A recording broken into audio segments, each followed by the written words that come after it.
गांव का नाम था स्नोफॉल विलेज, जो घने जंगलों के बीच बसा था। दिसंबर की सर्द रातें यहां अक्सर बर्फबारी और खुशियों के गीतों से भरी रहती थीं।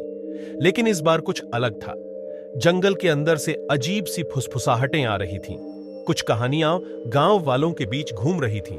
एक पुरानी हवेली, एक भूली हुई क्रिसमस पार्टी और एक भूतिया शाप। नेहा, तू यकीन नहीं करेगी, अर्पित ने उत्तेजना भरे स्वर में कहा। नेहा ने चाय का घूंट लिया और उसे घूरते हुए पूछा, अब क्या नया शगुफा है? उस पुरानी हवेली में आज रात पार्टी करेंगे, राहुल ने मुस्कुराते हुए कहा। नेहा का चेहरा सख्त हो गया। तुम दोनों पागल हो क्या? वो जगह श्रापित है। लोग कहते हैं कि जो भी वहां गया वो वापस नहीं आया। नेहा, ये सिर्फ कहानियां हैं, अंशुल ने तर्क दिया। और वैसे भी हम सब साथ होंगे, क्या डर है? नेहा ने ठंडी सांस ली। ठीक है, लेकिन मुझे ये बिल्कुल पसंद नहीं। रात के 8 बजे चारों दोस्त बर्फीले रास्तों पर चलते हुए उस पुरानी हवेली के पास पहुंचे। हवेली का दरवाजा सड़ा गला था, लेकिन अंदर से हल्की हल्की रोशनी झलक रही थी। क्या किसी ने लाइट चालू की है? राहुल ने फुसफुसाते हुए पूछा।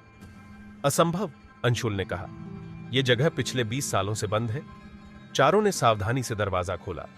अंदर एक भव्य पार्टी का माहौल था, झिलमिलाती बत्तियां, संगीत और सजावट, लेकिन कोई इंसान नहीं था।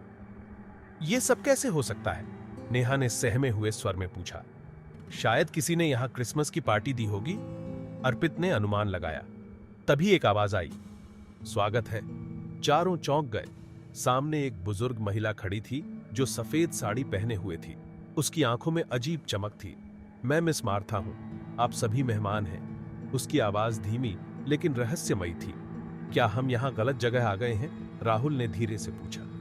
नहीं बेटा, मिस मार्था ने मुस्कुराते हुए कहा, आप सही जगह पर हैं, लेकिन यहां से जाने का रास्ता एक खेल पर निर्भर करता है। क्या मतलब? अंशुल ने घबराते हुए पूछा। आपको एक खेल खेलना होगा।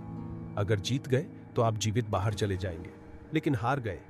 मिस मार्था की मुस्कान भयावह थी। हम खेलने से मना कर सकते हैं, नेहा ने दृढ़ता से कहा। नहीं, मिस मार्था ने ठंडे स्वर में जवाब दिया। अब बहुत देर हो चुकी है, खेल शुरू हो चुका है। पहला खेल शुरू हुआ। चारों को एक कमरे में ले जाया गया, जहां दीवारों पर अजीब सी तस्वीरें थीं। तस्वीरों के चेहरे बदल रहे थे। आपको इनमें से सही तस्वीर चुननी होगी, मिस मार्था ने बताया। सही तस्वीर क्या है? राहुल ने पूछा। जो सच को दिखाए, उसने जवाब दिया। राहुल ने एक तस्वीर की ओर इशारा किया। तभी कमरे की लाइट्स बुझ गईं और एक तेज चीख सुनाई दी। जब लाइट वापस आई तो राहुल गायब था। राहुल कहां गया? नेहा ने डरते हुए पूछा।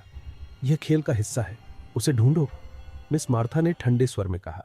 तीनों अलग अलग दिशाओं में राहुल को ढूंढने निकले। अर्पित को एक पुराना घड़ी घर मिला, जिसमें घड़ी की सुइयां उल्टी दिशा में घूम रही थीं। यह घड़ी समय को क्यों उल्टा दिखा रही है?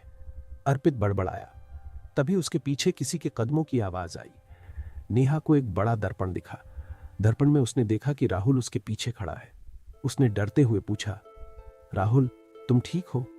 नेहा, यहां से भागो, राहुल ने कहा। लेकिन कैसे? नेहा ने पूछा। राहुल ने कोई जवाब नहीं दिया। उसकी आंखें अचानक सफेद हो गईं और वह गायब हो गया। अंशुल को एक पुरानी किताब मिली। उसने किताब खोली तो उसमें गांव की एक पुरानी कहानी लिखी थी। यह हवेली हर क्रिसमस पर एक आत्मा की बलि मांगती है। यह सब झूठ है, अंशुल ने खुद से कहा। लेकिन तभी एक जानी पहचानी हंसी सुनाई दी। नेहा, अर्पित और अंशुल किसी तरह एक बड़े हॉल में पहुंचे। वहां मिस मार्था खड़ी थी। उसके चारों ओर अजीब साए घूम रहे थे। आप लोग हार चुके हैं, मिस मार्था ने कहा। नहीं, नेहा ने चिल्लाते हुए कहा। उसने पास में रखी मोमबत्ती उठाई और उसे मिस मार्था पर फेंक दिया। मिस मार्था चीखते हुए गायब हो गई। हवेली ध्वस्त होने लगी। तीनों दोस्त किसी तरह बाहर भाग निकले, लेकिन राहुल का कोई पता नहीं चला। गांव वालों ने अगले दिन बताया कि हवेली अब पूरी तरह से गायब हो चुकी थी। लेकिन जब नेहा ने अपनी खिड़की से बाहर देखा तो उसे एक परिचित चेहरा दिखाई दिया, राहुल। लेकिन उसकी आंखें सफेद थीं।